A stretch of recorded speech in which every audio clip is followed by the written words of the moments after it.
Bura Göyçənin ən böyük kəndlərindən biri olan Potu kəndinin qəbirstanlığıdır. Güclü su axını nəticəsində ərazinin xeyli hissəsindəki məzarlar sulara qərq olub. Cəmi bir neçə saat ərzində qəbirstanlığa dolan su torpaq qəbirləri tamamilə, sinə daşı olan məzarları isə qismən örtüb. Sakinlərin sözlərinə görə qəbirstanlığın yaxınlığında hər hansı çay və suvarma kanalı keçməsə də, ərazidə oxşar su basma halları əvvəllər də müşahidə olunub. Bir qədər sonra əraziyə canlı qüvvə və xüsusi texnika cəlb olunaraq suyun çəkilməsi işlərinə başlanıldı. Görülən tədbirlər nəticəsində suyun səviyyəsi tədricən azalması müşahidə edildi. Bələdiyyə sədrinin sözlərinə görə ərazidən su tamam kənarlaşdırılacaq işlər davam etdiriləcək və gələcəkdə bu cür hallar təkrarlanmaması üçün yaxın günlərdə problemin həlli yolları müzakirə olunacaq. Əraziyə saatlarla axaraq məzarlığı basan suyun hardan və necə gəldiyi isə hələ ki sual olaraq qalır. Ümid edək ki, oxşar mənzərə təkrarlanmadan problem kökündən həll olar. Gəldik atamın qəbrini ziyarət eləməyə, öz anam, qardaşım. Hal-hazırda bu mənzərəyə rastlaşdıq.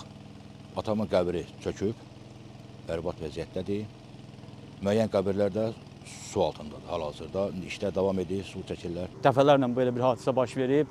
Yəni, bağ yəslərindən də xəbərdarlığımızı eləmişik. Yenə onlara baxmayaraq, yenə bu su işi gəlib çatanda gördüyünüz kimi, yəni, hər tərəf qəbirlər su içindədir. Yəni, xəbərdarlıq da eləyirik, əvvəlcədən bildiriş də eləyirik ki, yəni, suyun artımını az eləsinlər və yenə də xeyri yoxdur. Gördüyünüz kimi, bütün qəbirlər yenə suyun içindədir. Bu, üçüncü, dördüncü bəlkə də haldır ki, belə bir vəziyyətlə qarşılaşırıq. İbrahimov Zamiq, Potu Bələdiyyəsinin sədrim. Bizə xəbər verdilər ki, qəbirstanlığa su daxil olub. Biz elə həmən anda da gəldik. Burada öz işçilərimizlə zəruri tədbirləri gördük. Suyun, belə deyək, gəlmə mənbəyini tapdıq və oradan onu kəsdik. Aqil Əsədov, Rəvan Məmmədli, bugün informasiya proqramı üçün.